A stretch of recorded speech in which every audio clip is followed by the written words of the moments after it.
A'udzubillahi minasyaitonirrajim. Kajian At-Tafsirul Munir, masih surat Al-Qalam, surat ke-68, surat kedua dari juz 29.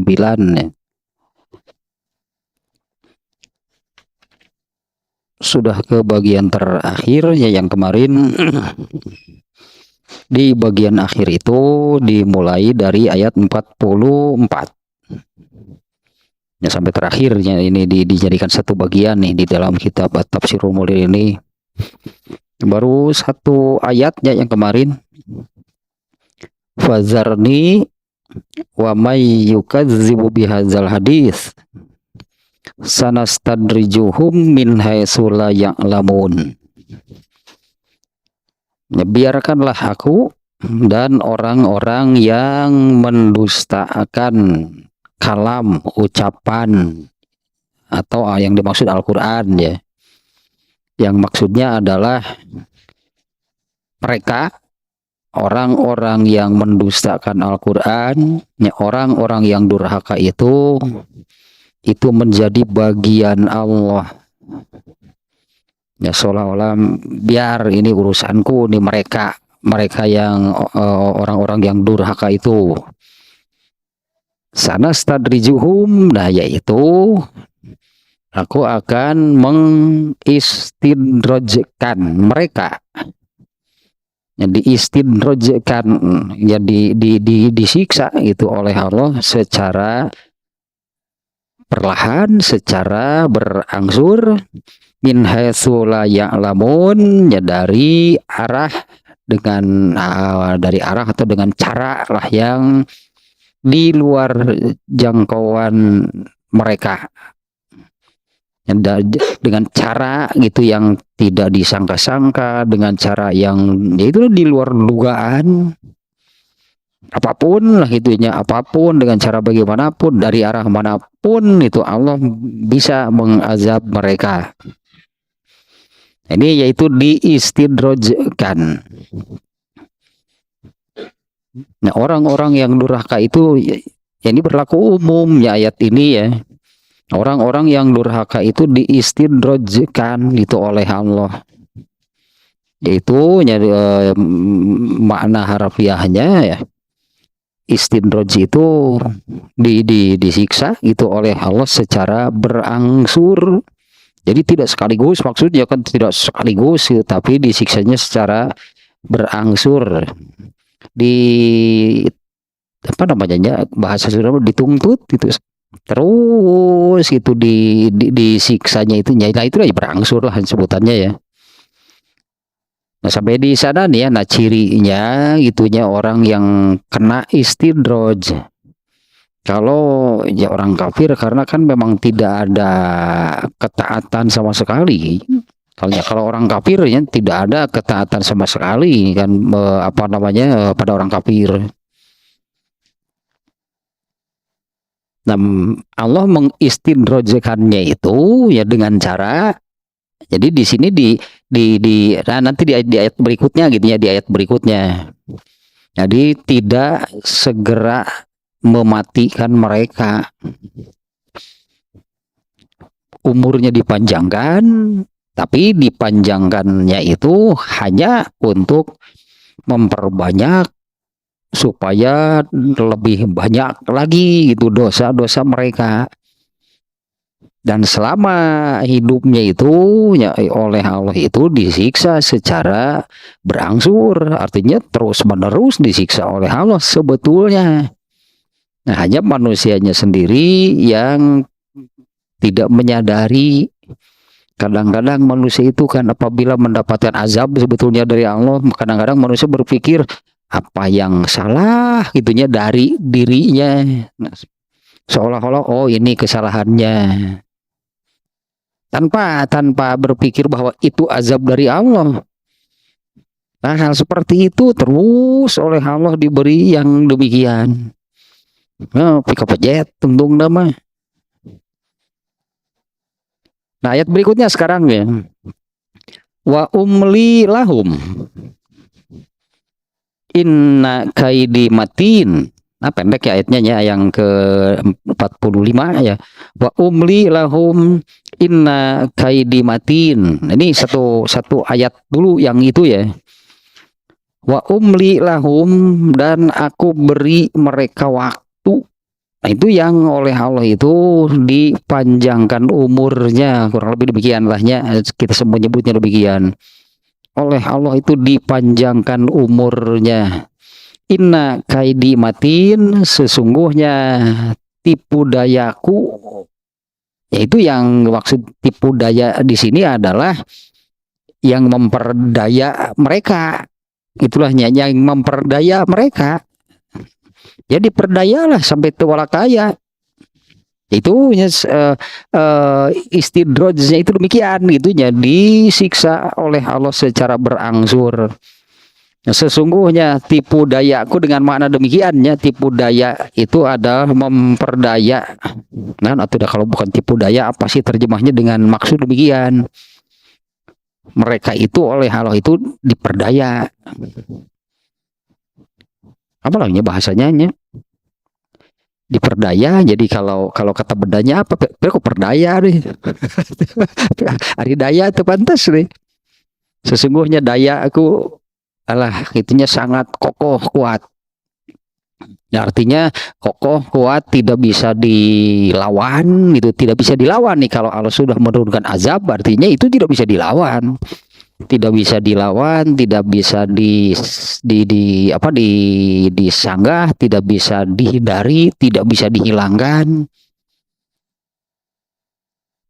Nah ini ya sesungguhnya ya tipu daya lah terjemah namanya, yang maksudnya demikian.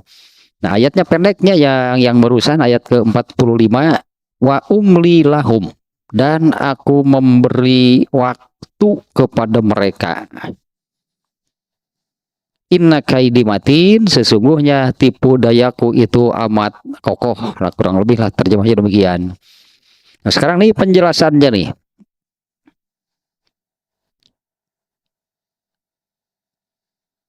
Wa umli lahum, yaitu umhiluhum wa ukhiruhum. Yang maksudnya adalah diberi tempo, tadinya diberi waktu, artinya tidak segera dimatikan. Ya, tidak segera dimatikan, justru diberi tempo, diberi waktu, boleh disebut dipanjangkan, gitulah, dipanjangkan umurnya. Liyazadu isma, nah hanya untuk ini itu maksudnya, supaya lebih banyak lagi dosa yang diperbuat oleh mereka. Terkadang kalau kita gitu ya, kalau kita melihat orang yang seperti ini, dalam pikiran kita itu mun sing buru-buru paeh ta si eta. Ulah cigurang tengah tuh ngunah teuing. Ngunah teuing atuh paeh hayeuna mah.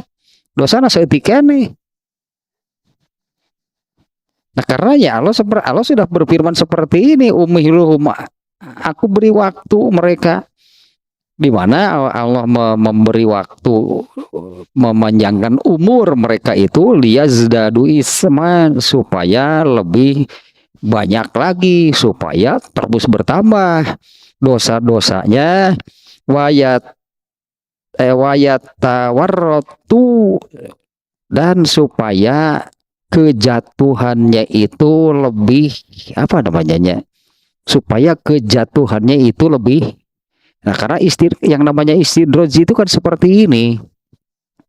Istidroj itu kan untuk urusan keduniaannya oleh Allah itu terus dinaikkan, seolah-olah dia itu bukan seolah-olah, jadi dia itu diangkat gitunya, diangkat oleh Allah ke tempat yang lebih tinggi, supaya jatuhnya itu apa namanya, supaya jatuhnya itu mantap lah, itulah supaya jatuhnya mantap kalau tinggi. Beda yang jatuh dari ketinggiannya rendah, beda kan dengan sebutlah kalau jatuh dari ketinggian 1 meter dengan ketinggian 100 meter kan beda pasti. Nah, ini terus diangkat.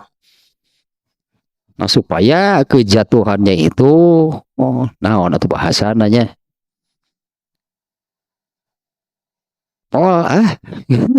Supaya pokoknya maksud Allah itu kan mau menyiksa. Padahal diangsur juga kan. Nah, sepanjang Allah menaikkan itunya ini ke ketinggian itu, nah padahal ketika dinaikannya pun itu penuh dengan azab karena diangsur azabnya oleh Allah. Hanya manusianya saja yang bodoh, tidak memahami itunya bahwa Allah itu sedang mengazabnya. Justru yang terasa oleh orang-orang yang seperti ini ya, orang-orang yang durhaka itu kan yang namanya durhaka, mereka tidak ingat, tidak ingat, tidak tahu, tidak apalagi memahami itu apa maksud Allah mengkondisikannya demikian. Malah kan sering sebaliknya merasa dimuliakan gitu oleh Allah dengan cara di untuk urusan keduniaannya itu terus dinaikkan, bahkan menjadi yang bisa jadi untuk urusan keduniaannya itu menjadi yang terdepan. Nah, kalau di dalam kajian Tahzibul Akhlak itu kan justru itu adalah penyakit hati.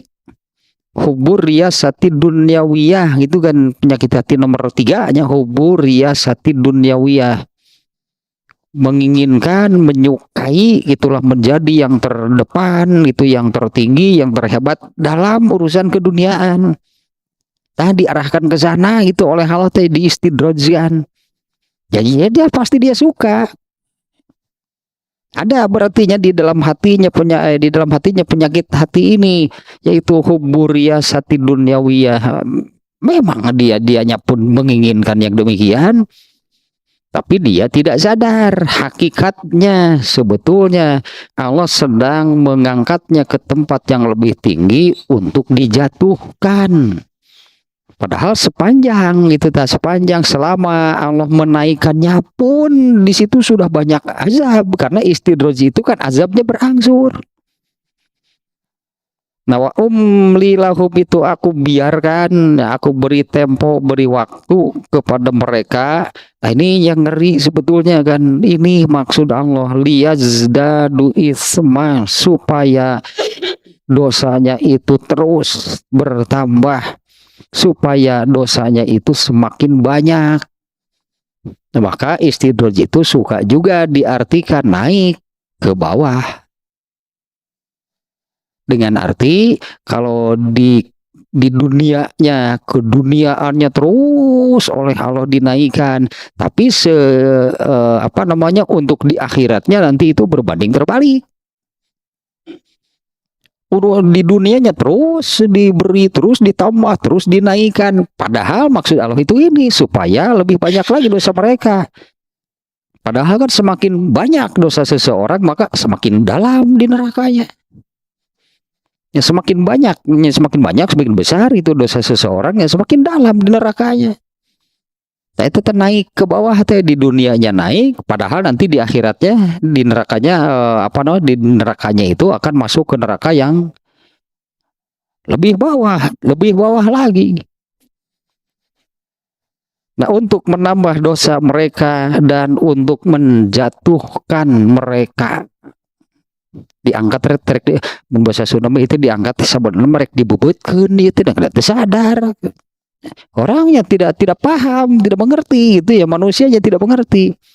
Justru sebaliknya, karena juga kan ada keinginan di dalam dirinya ingin menjadi yang tertinggi, terhebat, terdepan dalam urusan keduniaan, seolah-olah itu kan dipenuhi itu keinginannya oleh Allah.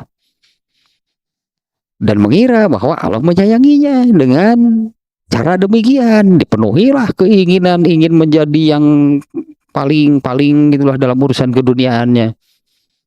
Padahal hakikatnya istidraj, diangkat itu untuk dijatuhkan. Nah, sesungguhnya fa inna kaidi matin, sesungguhnya rencana Allah Itu rencananya itu demikian gitunya. Rencana Allah itu mengangkatnya ke tempat yang lebih tinggi lagi itu. Nah, rencana Allah itu adalah untuk dijatuhkan. Nah, supaya kan kalau jatuh dari tempat yang tinggi kan enak Allah, makanya tadi apa gitunya genah lah tiba buat lagi itu dari kalau di tempat yang tinggi. Ya, sesungguhnya rencana Allah kemudian tipu daya Allah untuk orang-orang yang durhaka itu, namatin itu qawiyun syadid, dengan artinya ya berat, azabnya berat, qawiyun syadid, siksaannya berat, dan azabnya rencana dan tipu daya Allah atau siksa Allah bagi mereka itu tidak bisa dilawan. Nah, ini matin itu artinya kuat, kokoh gitu ya, tidak bisa dilawan, tidak bisa dihindari. Ya, seperti misalnya Allah mengazab ya kaum Nabi Lut contohnya dulu gitu ya, oleh Allah itu diazab dengan cara dihujani batu. Mau dilawan bagaimana? Nah, kalau mau melawan azab Allah itu kaum Nabi Lut kan tidak bisa, tidak sanggup. Sebetulnya sama untuk siapapun. Kalau Allah sudah menurunkan siksanya bagi siapapun, maka ya inilah bahwa rencana Allah, ya azab Allah itu kokoh, kuat, tidak bisa dilawan, tidak bisa dihindari, apalagi dihilangkan. Pasti artinya ya kan, pasti akan terjadi, pasti akan kena itu kepada mereka.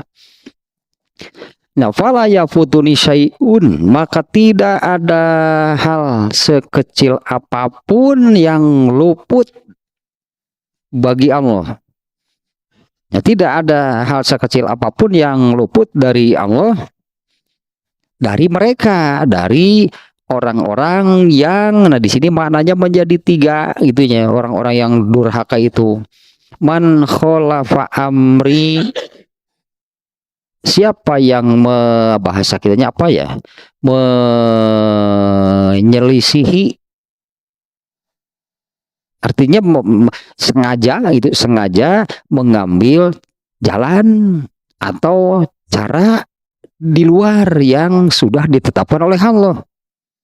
Itulah menyelisihi, artinya jadi beda ya. Yang sengaja, orang yang sengaja menyelisihi apa yang Allah perintahkan, apa yang Allah tetapkan. Tidak ada sedikit pun yang luput itu dari Allah, yang terlewat, yang luput dari Allah. Ya, artinya dari penglihatan, pendengaran, pengawasan Allah sekecil apapun dari orang-orang yang demikian, yaitu orang-orang yang satu nih di ini apa namanya, penulis kitab Tafsirul ini, satu yang sengaja, orang yang sengaja menyelisihi itu apa yang Allah tetapkan, artinya mengambil cara, mengambil jalan yang bukan atau di luar ketetapan Allah. Kemudian yang kedua, dan orang yang apa namanya ya, memusuhi apa ayatnya yang kayak atau ini ya. Ada ayatnya yang wala yusyakikir rasula, janganlah sekali-kali kamu menyelisihi, memusuhi Rasul. Ini ayat surat tahun tentunya. Ya, mudah-mudahan ketemu nih.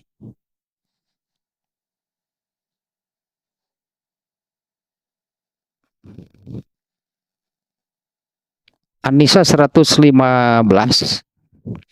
Wa may yusyakikir rasula mim ba'di ma tabayyana lahul huda. Pas nih ayat ini nih untuk memaknai yang ini nih ya. Wa may yusyakikir rasula mim ba'di ma tabayyana lahul huda wa yattabi ghayra sabilil mu'minin nuwallihi ma tawalla wa nuslihi jahannam wa sa'at masiro. Barang siapa menentang Rasul, yusyakikir Rasul. Barang siapa menentang. Nah ini kan sengaja namanya menentang kan menentang, membanggang kan apa namanya ya, menunjukkan, memberikan penentangan itu kepada Rasulullah SAW. Barang siapa menentang Rasul sesudah jelas kebenaran baginya, ya pastilah yang menentang itu kan yang sudah tahu, yang ditentangnya siapa? Rasul. Berarti dia sudah tahu apa yang dari Rasul. Nah, yang ditentangnya itu siapa? Rasulullah. Nah, orang yang menentang ini bagaimana? Dia berarti dia sudah tahu gitu apa yang dari Rasul itu apa. Kemudian dia tentang. Nah, barang siapa menentang Rasul setelah jelas kebenaran itu baginya dan mengikuti jalan yang bukan jalan orang-orang yang beriman. Itu yang tadi saya katakan bahwa sengaja memilih jalan gitu yang bukan ditetapkan oleh Allah.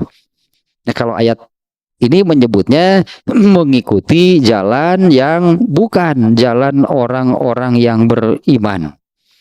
Kami biarkan ia leluasa terhadap kesesatan yang telah dikuasainya. Taeta seolah-olah dibiarkan dulu gitu oleh Allah itu.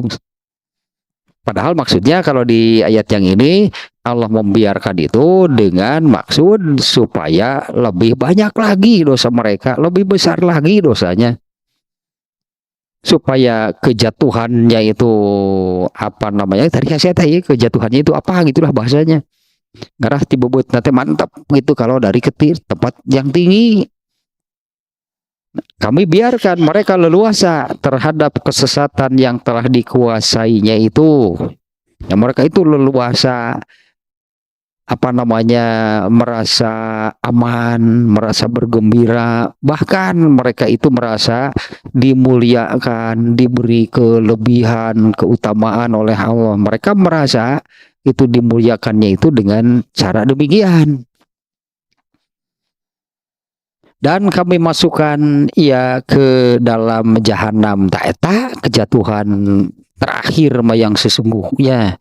Nah, kejatuhannya adalah kami masukkan mereka ke dalam neraka jahanam.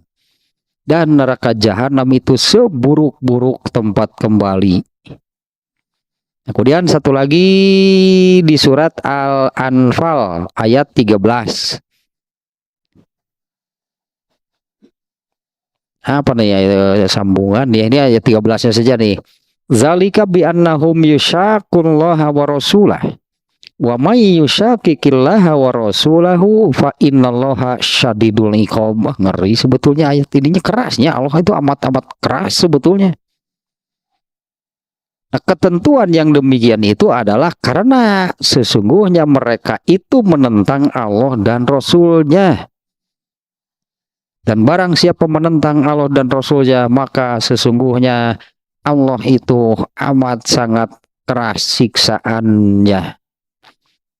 Nah, dengan cara seperti ini, gitunya Allah menyiksa mereka dengan cara, kalau di ayat sebelumnya diistidrajkan, kalau di ayat ini yaitu dengan cara diberi umur yang panjang, mereka itu leluasa, mereka itu happy lah gitulah menjadi orang mah. Dengan kedurhakaannya itu mereka itu bergembira. Ini Israel bisa dia nukia ya kelakuan dia ya benar. Kadang-kadang kita kan menyebut dasar Yahudi. Ya seperti itu memang mereka gitu ya. Mereka kan merasa sebagai apa namanya, manusia yang diberi keutamaan, diberi kelebihan. Mereka itu diberi apa namanya ya, telah tadinya tentang keduniaannya ini mereka itu menjadi yang terdepan. Nah, mereka sadar nggak itu bahwa mereka itu sedang istidraj, ya boro-boro.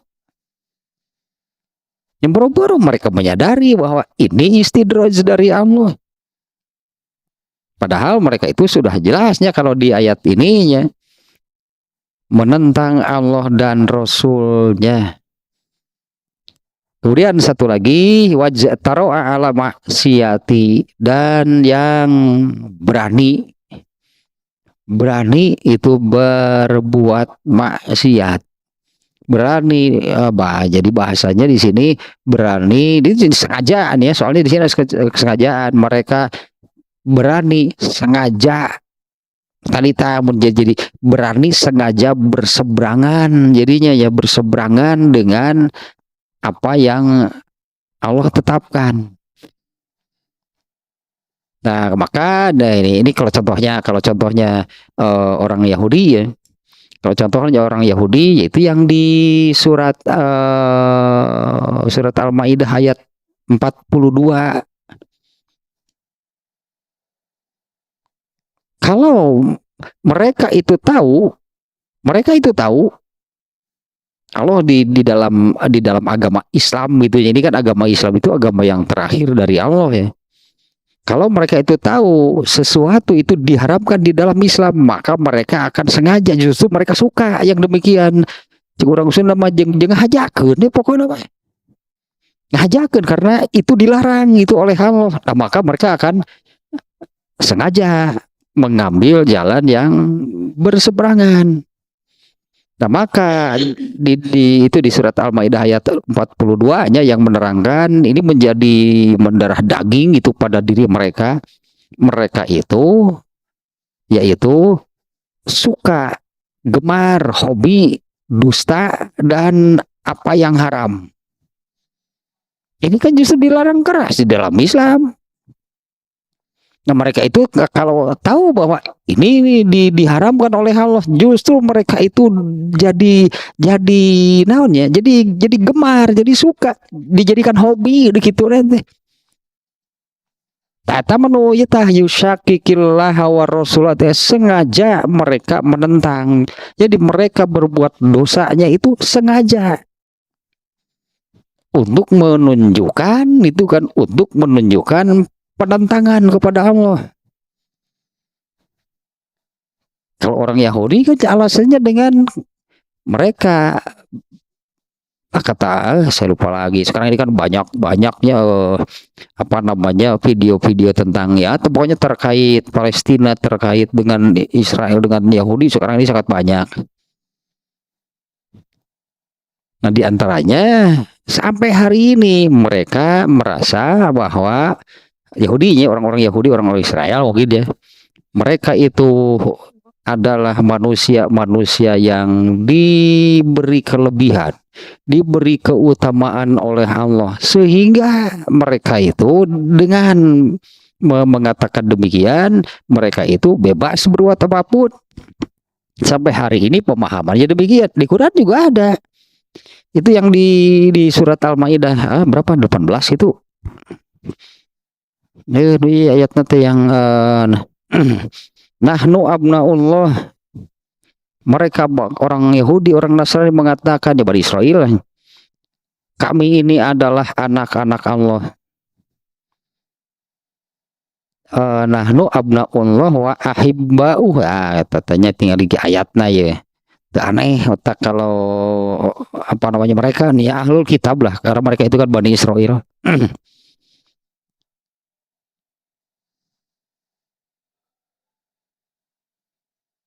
Nah ayat nanti kayak sugan ayah ya.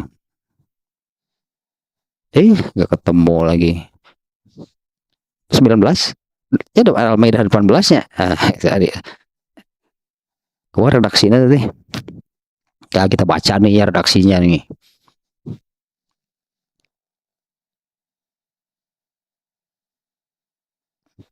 Waqalatil yahudu wan nasoro. Ini kan Bani Israel dua-duanya. Ada Bani Israel, ada Bani Israel lah pokoknya. Ya nyebut Israel, pokoknya malah. Waqalatil yahudu wan nasoro nahnu abnaullahi wa ahibba'uh. Orang-orang Yahudi dan orang-orang Nasrani berkata, kami adalah anak-anak Allah dan manusia yang paling dicintainya. Ayat ini lanjutannya ya. Katakanlah olehmu wahai Rasulullah, falima yu'adzibukum bizunubikum. Kalau begitu, kenapa kalian Allah menyiksa kalian karena dosa-dosa kalian? Nah, tidak, sekali-kali kamu adalah manusia biasa. Jadi antara manusia-manusia yang diciptakan Allah, artinya ya sama lah dengan yang lain ya. Dia mengampuni siapa yang dikehendakinya dan menyiksa siapa yang dikehendakinya. Nah, ini jadi ini salah satu bentuk istidraj. Mereka kan merasa di atas, merasa dimuliakan, diangkat oleh Allah, padahal mereka itu disiksa secara berangsur oleh Allah. Lah banyak lah ternyata yang demikian. Di antaranya ada yang menerangkan bahwa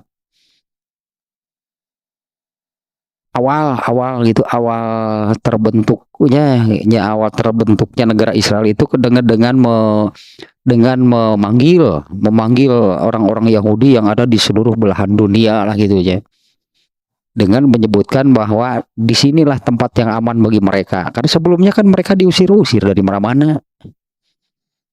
Disinilah tempat yang paling aman gitu bagi mereka. Ternyata justru di sana itu adalah tempat yang paling tidak aman bagi mereka. Nah, itulah hidupnya itu penuh kekacauan, kekisruhan, tidak aman. Nah, pokoknya justru kenyataannya bahwa itu tempat yang paling tidak aman bagi mereka. Nah, mereka merasa gak bahwa kondisi demikian ini azab dari Allah? Boro-boro. Karena orang yang kena istidraj itu kan orang yang merasa dirinya itu justru sedang dimuliakan oleh Allah, diangkat oleh Allah. Coba lihat kami yang kondisinya gitunya kan terus itu diberi oleh Allah, diberi intinya kan diangkat lah gitu oleh Allah. Dalam hadis riwayat Bukhari Muslim nih, nih sudah saya catat juga nih hadisnya nih, ya yang berkaitannya dengan ayat yang tersebut. Sebentar nih di Bukhari-nya.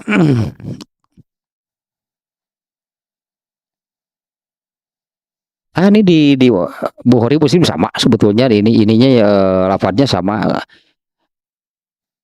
An Abi Musa radhiyallahu anhu qala Rasulullah sallallahu alaihi wasallam, innallaha azza wa jalla yumli lizalimi fa iza akhazahu lam yuflithu summa qara'a wa kadzalika akhdhu rabbika iza akhadzal qura wa hiya zalimatun inna akhzahu alimun syadid. Dari Abu Musa al-Asy'ari-nya, semoga Allah meridhoinya, ia berkata, Rasulullah SAW bersabda, sesungguhnya Allah Azza wa Jalla. Nah, ini seperti lafaz ayatnya ya. Sesungguhnya Allah Azza wa Jalla menangguhkan, memberi waktu, itulahnya. Sesungguhnya Allah Azza wa Jalla menangguhkan, memberi waktu, menangguhkan siksaan bagi orang-orang yang berbuat zolim.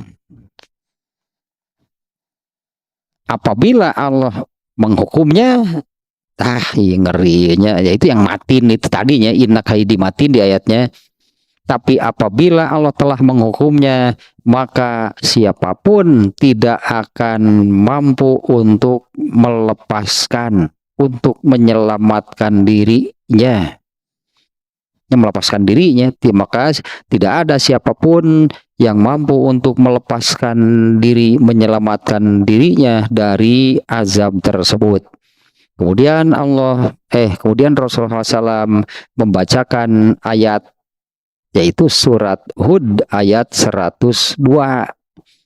Jadi sekali lagi hadis seperti ini, Rasulullah bersabda, sesungguhnya Allah Azza wa Jalla memberi waktu, menangguhkan, tadi hanya diberi tempo bagi orang-orang yang zalim. Fa iza akhazahu, tapi kalau Allah sudah menimpakan hukuman itu, lam yuflithu, tidak ada siapapun yang bisa menghindarinya, melepaskan dirinya, menyelamatkan dirinya. Kemudian Rasulullah SAW membacakan ayat surat Hud ayat 102. Wa kadzalika akhdhu rabbika idza akhadzal qura, dan selanjutnya lah ayatnya, kurang lebih ini terjemahnya demikian nih. Demikianlah azab Tuhanmu apabila dia mengazab penduduk suatu negeri yang berbuat zalim, sesungguhnya azabnya itu sangat pedih dan keras. Ya, alimun pakai alifnya, kalau alimun pakai ain itu maha tahu. Alimun, ya, azab dari Allah itu amat pedih dan keras. Nah, itu tuh penjelasan dari surat apa tadi ayatnya teh, wa umli lahum, kami memberi tempo, menangguhkan, yang maksudnya supaya jumlah dosa mereka lebih banyak, dan sepanjang gitu ditangguhkan, diberi waktu, itu juga Allah menyiksa mereka secara berangsur. Jadi sebetulnya gitu ya, orang yang durhaka itu tidak berhenti disiksa oleh Allah. Sebelum sampai kepada siksaan yang terbesar gitu, siksaan yang pokoknya, nah sepanjang jalan menuju ke sana pun mereka itu disiksa secara berangsur oleh Allah. Dan Allah menangguhkan, memberi tempo, memberi waktu kepada mereka itu supaya mereka itu seterusnya semakin bertambah jumlah dosanya, dan agar kejatuhannya itu maksimal. Naon atau tadi kita teh, supaya kejatuhannya itu maksimal, diangkatlah seolah-olah mereka itu dimuliakan oleh Allah. Padahal rencana Allah demikian, berarti satu, berartinya rencana Allah kepada orang-orang yang ini, satu, diberi tempo itu untuk supaya semakin banyak dosa mereka. Kemudian yang kedua kan artinya kan disiksanya itu tanpa henti, sebetulnya hanya secara berangsur, dan supaya kejatuhannya maksimal. Ya, artinya kejatuhannya maksimal supaya, nah tadilah kalau di surat Hud itu ya, supaya mereka itu betul-betul merasakan azab Allah itu maha pedih dan amat keras. Nah, tapi kita kan mengambil pelajaran dari sini bahwa meskipun dan ayat ini bicara orang-orang kafir, orang-orang yang sengaja tadi kan ya menunjukkan penentangan terhadap Allah dan Rasulnya. Tapi istidroj ini bukan hanya kena kepada orang-orang kafir. Orang Islam juga kena. Caranya sama, ditangguhkan, diberi tempo, urusan keduniaannya dinaikkan. Nah, seiring dengan semakin naiknya urusan keduniaan mereka, justru ketaatan kepada Allahnya itu semakin menurun, ketaatannya itu semakin menipis. Yang berarti kan kalau ketaatannya menurun, ketaatannya semakin menipis, maka ibadahnya pun semakin berkurang. Amal solehnya itu semakin berkurang. Kalau hadis ini nih, kayaknya kita cari yang ini nih, ciri kiamat diantaranya. Ciri kiamat itu, ya sebentar nih. Di antara ciri kiamat itu adalah semakin sedikitnya yang beramal soleh. Nah itu artinya kan mengalami penurunan berarti kan. Ya, ketaatan kepada Allah, ibadahnya, amal solehnya itu mengalami penurunan. Kayak hadisnya ya, di antara ciri kiamat gitu ya. Oh ya, ini ya, keyboardnya ya.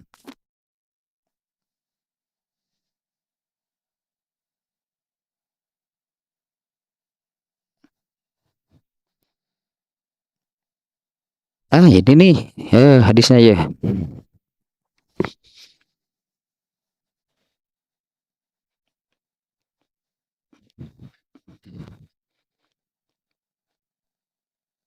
Terjemahnya saja ini juga agak panjang nih ya, ini redaksi hadisnya bahasa sama Arabnya.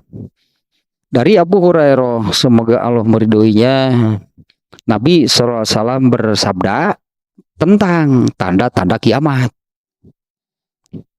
Artinya tentang sudah dekatnya kiamat itu nih. Rasulullah SAW menerangkan tanda-tandanya.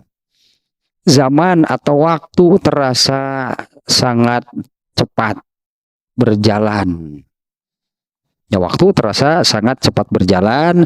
Nah, ini yang kedua, amal soleh semakin sedikit yang melakukan. Ya, amal soleh yang dikerjakan itu semakin sedikit, semakin berkurang. Kebakilan merajalela, kemudian kemaksiatan dilakukan secara terang-terangan, dan banyaknya al-haraj. Persahabat kemudian bertanya, Rasulullah, al-haraj itu apa? Beliau menjawab, pertumpahan darah, pembunuhan, itulahnya pembunuhan atau pertumpahan darah. Nah, ini di antara ciri kiamat itu adalah seperti ini. Di antaranya yang disebut oleh Rasulullah itu adalah amal soleh itu semakin sedikit yang mengerjakannya. Justru kan ini apa namanya, terbalik. Justru orang yang disebutkan di hadis tadi itunya yang dilakukan secara terang-terangan itu adalah perbuatan dosa. Ya, zaman terasa, waktu terasa singkat, kemudian amal soleh semakin berkurang, semakin sedikit yang mengamalkan, kebakilan merajalela, kemudian perbuatan maksiat dilakukan secara terang-terangan. Nah, yang banyak adalah itu berarti yaitu kemaksiatannya yang dilakukan secara terang-terangan. Yang beramal soleh semakin sedikit. Itu cirinya, ciri istidroj. Ciri istidroj itu adalah urusan ke dunianya naik, tapi ketaatannya semakin berbanding terbalik. Ketaatannya semakin berkurang, semakin menipis. Nah, bahkan di antara ciri kiamat demikian. Di antara ciri telah dekatnya hari kiamat adalah semakin jarang, berarti kan semakin sedikit orang-orang yang soleh, orang-orang yang beramal soleh. Nah, kalau di dalam redaksi yang lainnya Rasulullah menyebutkan di antara ciri kiamat itu wayazharul munkar.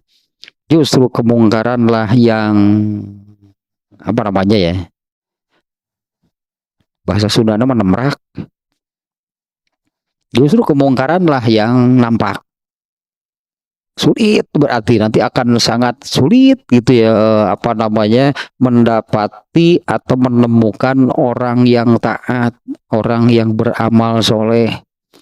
Justru yang terlihat kemanapun, misalnya sebutlah demikiannya, kemanapun mengarahkan pandangan yang terlihat adalah kemungkaran. Sementara urusan keduniaannya terus dinaikkan oleh Allah. Nah, kalau untuk orang Islam yang istidrojnya itu demikian. Artinya ini bisa dijadikan bahan ya untuk introspeksi. Itu ukurannya, coba lihat itu ketaatan kita ini seperti apa. Berkurang, nah hati-hati berarti. Ya, hati-hati itu kena istidroj. Nah, kemudian berikutnya nih, amtas aluhum ajron fahum min magromim mas muskolun. Ya, atau apakah karena kamu minta upah, apa kamu minta bayaran kepada mereka sehingga mereka itu harus menanggung beban utang yang besar? Lihatnya demikian ya, ayat 46. Atau apakah kamu meminta bayaran, meminta upah kepada mereka sehingga mereka itu, katakanlah untuk membayarnya itu harus pinjam sana sini hingga mereka itu terlilit utang yang menjadi beban yang berat bagi mereka.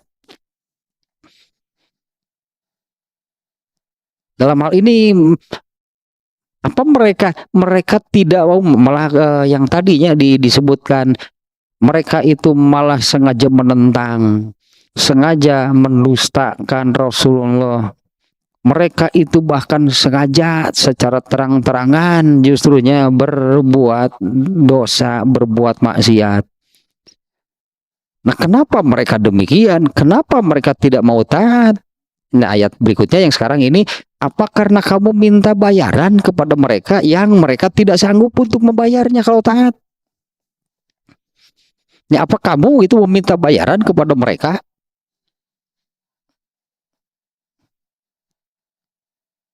Untuk taat gitu ya. Rasulullah itu minta seolah-olah Rasulullah itu kan memberikan ilmu, Rasulullah itu memberikan petunjuk. Nah, apa Rasulullah itu minta imbalan dari mereka yang besar sehingga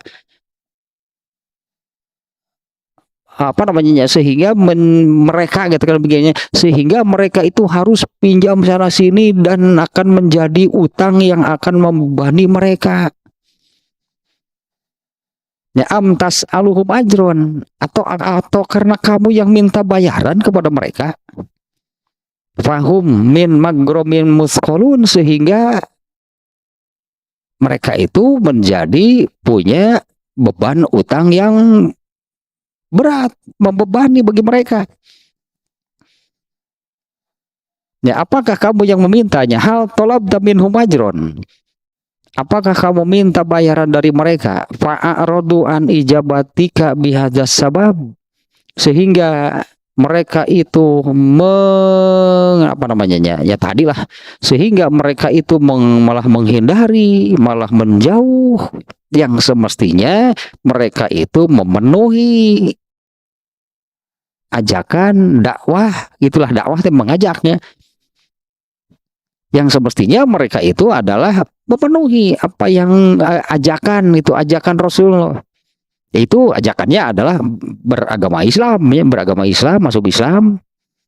Nah, apa karena kamu meminta bayaran kepada mereka sehingga mereka itu enggan, mereka itu tidak mau, malah sengaja menjauh dan melakukan penentangan. Wal haqiqatu in annaka ya Muhammadu tad'uhum ilallah azza wa jalla bila ajrin. Hakikatnya yang sesungguhnya adalah, sesungguhnya kamu wahai Muhammad menyeru mereka ke jalan Allah itu bila ajrin ta'khuzuhu minhum, tanpa bayaran yang kamu minta, yang kamu ambil dari mereka. Enggak pernah, memang kan enggak ada riwayatnya, enggak ada hadisnya yang Rasulullah minta bayaran dari mereka. Ya seolah-olah gitulah, Rasulullah ini kan sudah apa namanya menyampaikan, memberikan ilmu, mengajak kepada kebaikan, mengajak kepada keselamatan. Nah, apa Rasul itu pernah minta bayaran untuk hal tersebut? Ya Allah tahunya, sehingga di sini Allah menyampaikannya dalam bentuk pertanyaan. Apakah karena kamu minta bayaran kepada mereka, di mana bayarannya itu sangat besar, bahkan mereka harus pinjam sana pinjam sini sehingga menjadi beban utang bagi mereka. Nah, yang sesungguhnya adalah annaka ya Muhammadun tad'uhum ilallahi azza wa jalla bila ajrin ta'khudhu minhum. Allah tahu bahwa Rasulullah SAW menyeru mereka ke jalan Allah itu tanpa meminta bayaran, meminta upah yang kamu ambil dari mereka. Bal tarju sawaba zalika indallahi ta'ala. Akan tetapi kamu hanya mengharapkan atas apa yang kamu lakukan itu, hanya mengharapkan pahala dari sisi Allah. Nah, Allah tahu nih ya, hal tersebut itu Allah tahu. Karena Allah juga karena Allah Maha tahu kan apa yang ada di dalam hati Rasulullah saja Allah tahu, apalagi yang dilakukan. Allah tahu, Rasulullah nggak pernah bicara, nggak pernah ngomong minta bayaran. Ya Allah tahu ya, Rasul itu nggak pernah itu ketika menyampaikan ilmu, mengajak ke jalan yang benar itu nggak pernah Allah itu Rasulullah itu minta bayaran, bahkan keinginan di dalam hati itunya untuk diberi bayaran pun tidak ada, karena Rasulullah itu hanya menjalankan tugasnya. Rasulullah itu menjalankan tugasnya yaitu tabligh dan dakwah. Tabligh itu artinya menyampaikan itu kepada orang lain, dakwah itu artinya menyeru, mengajak. Rasulullah itu menyampaikan itu ilmu, menyampaikan agama Islam, itu menyampaikan kepada seluruh manusia. Dan itu sekaligus mengajak manusia untuk beragama Islam. Nah, apakah Rasulullah melakukan demikiannya itu di dalam hati ini, di dalam hati Rasulullah itu ada keinginan, ada niat, ada maksud gitu untuk meminta bayaran dari mereka?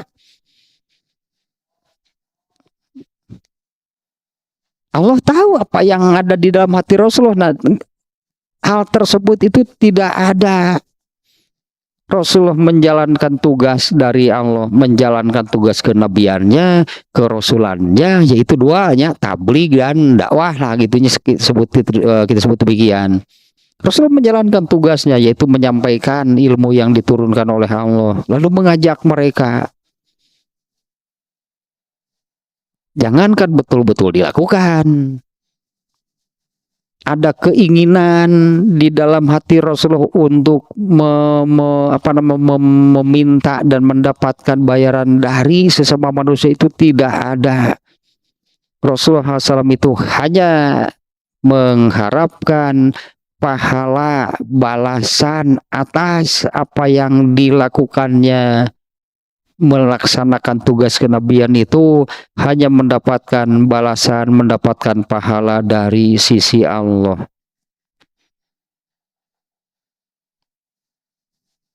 Sementara mereka dengan mendustakannya, dengan menentang Rasulullah SAW dan apa yang disampaikan oleh Rasulullah SAW itu, karena mereka itu bodoh.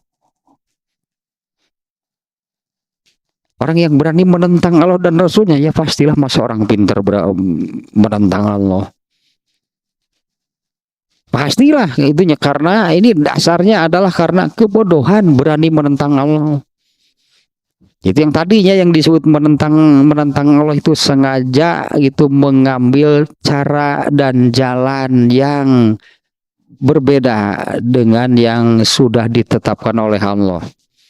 Kalau di surat apa tadi itu An-Nisa'nya ayat 115,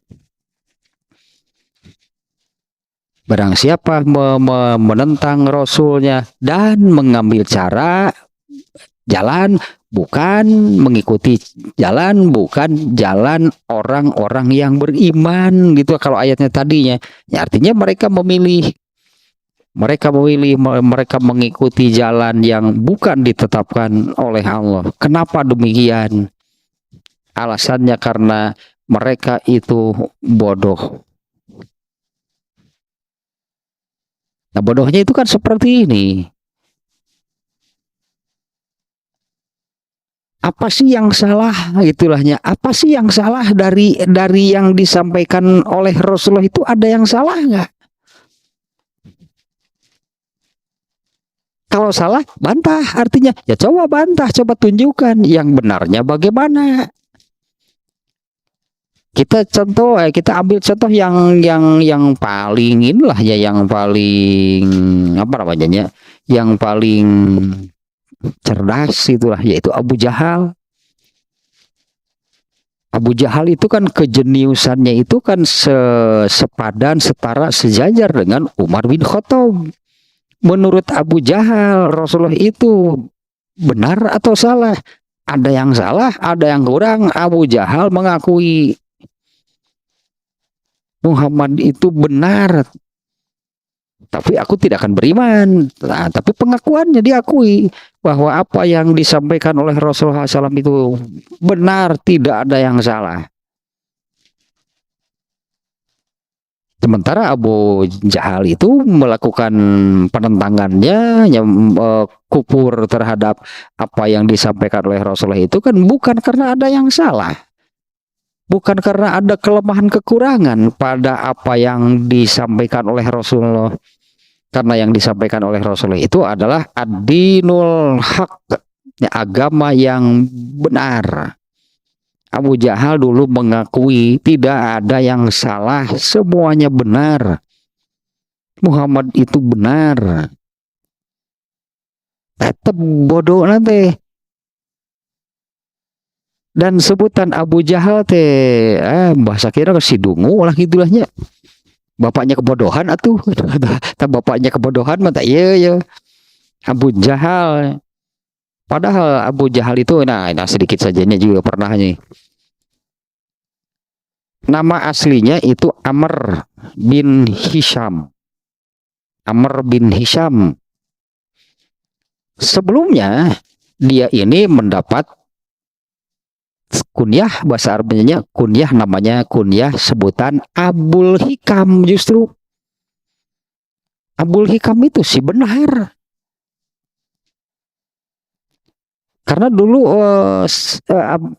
dalam usia muda, bahkan di bawahnya dalam usia muda, Abu Jahal ini sudah menjadi apa namanya ya, sudah menjadi konsultan lah kita, tepat orang bertanya. Kalau orang punya masalah itu datang ke mana? Ke Abu Jahal. Beres ke Abu Jahal mah. Ya muncullah gitunya sebutan Abul Hikam, si bijak, si benar gitu, Abu Amr bin Hisham. Tapi ketika Rasulullah SAW tadinya menyampaikan Islam, Abu Jahal menolak. Padahal Rasulullah itu tahu kualitas Abu Jahal seperti apa. Itu sejajarnya seperti Umar bin Khattab. Begitu Abu Jahal itu menolak, mengingkari, tadilah sebutannya menentang, membangkang terhadap Rasulullah. Rasulullah yang pertama kali memunculkan sebutan Abu Jahal. Asalnya Abu Hikam, si bijak, si benar, si pinter, si hebat, gitulah. Begitu menentang Islam, Rasulullah yang pertama kali memunculkan sebutan Abu Jahal. Taruk itu disebut bodoh, tapi bukan tidak cerdas. Ya kenapa manusia itu malah menentang? Ya karena bodoh. Padahal untuk tadinya untuk menilai gitu bahwa agama Islam yang disampaikan oleh Rasulullah itu salahnya. Ya kalau salah ya coba bantah, tunjukkan itunya, tunjukkan yang benarnya yang mana. Kan nggak ada yang bisa. Abu Jahal juga tidak bisa, karena Abu Jahal pun sebetulnya mengakui kebenaran apa yang disampaikan oleh Rasulullah. Ini alasannya nih, mereka menentang Rasulullah SAW itu karena kebodohan. Wa fi hadza isbatun nubuwah li anna nabiyya yansudul khairal li zatihi. Nah, ini ayat ini pun ya. Ayat ini pun menunjukkan, mengukuhkan, itulah ayat ini menunjukkan dan mengukuhkan kenabian Muhammad sallallahu alaihi wasallam. Nah, iya nimurnya diantaranya ya mau khusus lah, kurang khususkan. Ya seperti inilah Nabi menurut ayat ini. Apakah karena kamu minta bayaran, minta upah, Artinya kan kalau meminta bayaran, meminta upah mah menginginkan keduniaan. Artinya kan menginginkan keduniaan kan. Sementara yang diinginkan oleh Rasulullah dengan melaksanakan tugasnya itu apa? Pahala dan balasan dari sisi Allah. Jangankan betul-betul melakukan, di dalam hati Rasulullah itu ada keinginan gitulahnya mendapatkan tadilah upah bayaran dari sesama manusia, itu tidak ada. Yang diinginkan oleh Rasulullah itu hanya ini, yaitu balasan pahala dari sisi Allah. Nah iya nu disebut al ulama warasatul anbiya, para ulama itu pewaris nabi, atuh jeung ieuna jeung nu kieuna. Dengan hal seperti ininya, artinya ya kalau merasa, kalau mengaku, atau nah lah sebutannya, kalau merasa, kalau mengaku warasatul anbiya, pewaris nabi, nah seperti ini nabi. Karena ini berdasarkan ayat nih. Apakah kamu yang meminta bayaran kepada mereka sehingga mereka itu mundur gitulahnya, tidak mau taat, tidak mau mengikuti? Dengan alasan, wah berapa bayarannya, kami tidak sanggup membayarnya. Karena ayatnya sehingga mereka itu mempunyai beban utang yang besar. Nah, Rasulullah kan tidak pernah demikian. Ya, inilah semestinya warasatul anbiya. Dulu Rasulullah melaksanakan tugasnya sebagai nabi, menyampaikan, mengajak itu orang-orang ke jalan Allah, ke dalam agama Islam, itu hanya mengharapkan, hanya menginginkan balasan pahala dari sisi Allah. Karena kalau bukan itu berarti yang diinginkannya adalah keduniaan. Ya kalau dari sesama manusia ya dapat apa? Pasti keduniaan. Karena manusia kan tidak bisa memberi pahala. Pahala itu kan hanya Allah yang memberi. Kalau dari sesama manusia ya berarti keduniaan. Kalau bagi Rasulullah itu kan sudah melihat, bahkan masuk itulahnya sudah melihat ya, karena Allah memperlihatkan surga kepada Rasulullah itu beberapa kali. Bahkan pernah juga ketika Isra Mi'raj dibawa masuk surga. Nah di antara yang ini kan, ketika aku masuk surga, aku melihat sebuah istana yang seluruhnya terbuat dari emas. Di pinggir istana itu ada seorang perempuan yang kulitnya eksotis, pokoknya hitam manis lah. Ada seorang perempuan yang berkulit hitam manis sedang wudhu. Kemudian para sahabat atau Umar gitunya bertanya, itu istana untuk siapa? Itu untuk Umar bin Khattab. Tadinya aku ingin lebih jauh mengetahuinya, ingin masuk itu ke istananya, tapi aku khawatir Umar bin Khattab cemburu. Kemudian Umar bin Khattab kan menimpali, Rasulullah ini bagaimana, masa saya harus cemburu, harus marah itulahnya kepada Rasulullah. Mesti orang mun asup atuh ngarah bisa nerangkeun deui jerona siga kumaha. Nah Rasulullah itu kan surga itu melihat gambarannya beberapa kali, bahkan pernah dibawa masuk ke dalam surga. Apa masih tertarik dengan dunia? Nah, yang dari manusia itu pasti keduniaan, karena pahala itu Allah yang memberi. Ya makanya itunya ayat ini meskipun itunya ada ya berarti sebutnya teh istifham inkari. Ya kalau dalam istilah bahasa Arab mah ini pertanyaan pertanyaan retorika, bahasa kitanya kalau nggak salah itunya ini pertanyaan bukan untuk dijawab. Ini maknanya justru penegasan Rasulullah tidak pernah minta bayaran, karena yang diinginkan oleh Rasulullah itu adalah pahala dan balasan dari sisi Allah. Nah ini sangat jelas artinya menunjukkan seperti itulah seorang nabi. Nah kalau di surat Hud itu cukup panjang. Di surat Hud itu dimuat beberapa kisah Nabi, dimulai dari Nabi Nuh dan terus itunya. Semuanya nah di apa namanya, jadi pendek-pendek sihnya, singkat-singkat menerangkan Nabi Nuh itu, nabi-nabi berikutnya semuanya.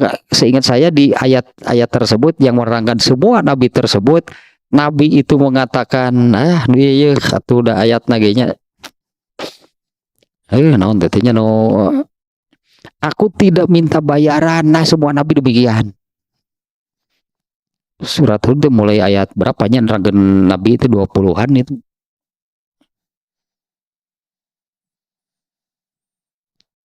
Sebentar nih, surat Hud ayat 24-an lah kalau nggak salah nih.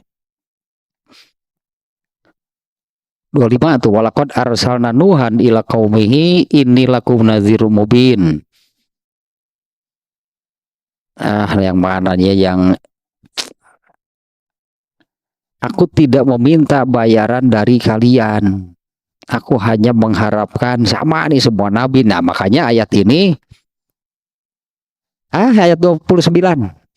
Wa ya qaumi la as'alukum alaihi malan in ajriya illa 'alallah. Ini tentang Nabi Nuh nih. Dan semuanya nabi di kisah-kisah berikutnya tentang nabi mengatakan hal yang sama. Ayat 29 nih. Wahai kaumku, aku tidak meminta harta kepada kamu sebagai imbalan atas seruanku. Imbalanku hanyalah dari Allah. Dan aku sekali-kali tidak akan mengusir orang yang ayat sampai di sini hanya, wahai kaumku, aku tidak meminta harta kepada kalian sebagai imbalan atas seruanku. Ini imbalanku hanyalah dari Allah, dan kita sampai di sananya, imbalanku hanya dari Allah. Ini kisah Nabi Nuh nih, dimulai dari ayat 25 tadinya, kami mengutus Nabi Nuh kepada kaumnya. Nah, di ayat 26-nya yang disampaikan oleh Nabi Nuh itu adalah Allah ta'budu illallah, agar kalian itu tidak menyembah selain Allah. Inni akhafu alaikum azab yaumin alim.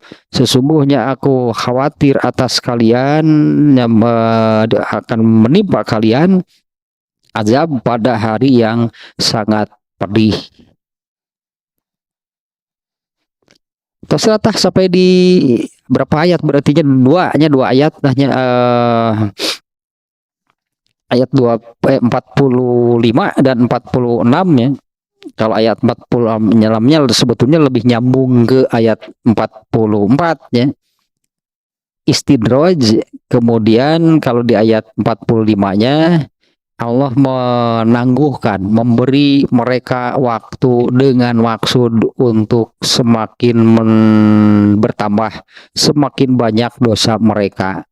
Inilah rencana Allah, dan rencana Allah itu kokoh, kuat, artinya tidak bisa dibantah, tidak bisa dihindari. Kalau Allah sudah menghendaki, pasti kena. Nah, tambah ayat yang ke-46 itunya, kenapa mereka itu tetap saja menolak, mengingkari, bahkan menentang dan membangkang. Apa karena kamu minta bayaran? Gitulah seolah-olah di ayat 46-nya ya. Yang ternyata ya tidak sama sekali. Bahkan tadi surat Hud itu ya, semua nabi mengatakan hal yang sama. Aku tidak meminta apapun dari kalian sebagai imbalan atas seruanku ini, karena balasanku itu hanya dari Allah. Nah, itu pelajarannya. Nah, kalau warasatul anbiya harus bagaimana? Karena Rasulullah kan sudah menyabdakan al ulama warasatul anbiya. Para ulama itu adalah pewaris nabi, pelanjut, berulang itunya pelanjut nabi. Itu melanjutkan tugas kenabiannya, harus diikuti. Berarti sampai ke hal seperti ini. Karena kalau mengharapkan dari manusia berarti keduniaan. Apa sih artinya dunia dibandingkan dengan surga? Karena balasan dari Allah kan surga. Nah, kalau bagi Rasulullah lah, saya katakan tadinya bahwa Rasulullah pernah masuk ke surga. Apa masih tertarik dengan dunia? Apa masih menginginkan dunia? Keharayang, dan Rasulullah sendiri sudah menyebutkan dunia ini lebih rendah, lebih hina daripada bangkai seekor kambing yang telinganya nempel ke kepalanya, di mana kambing tersebut itu jangankan sudah jadi bangkai, ketika masih hidup saja memalukan, nilainya rendah, hina.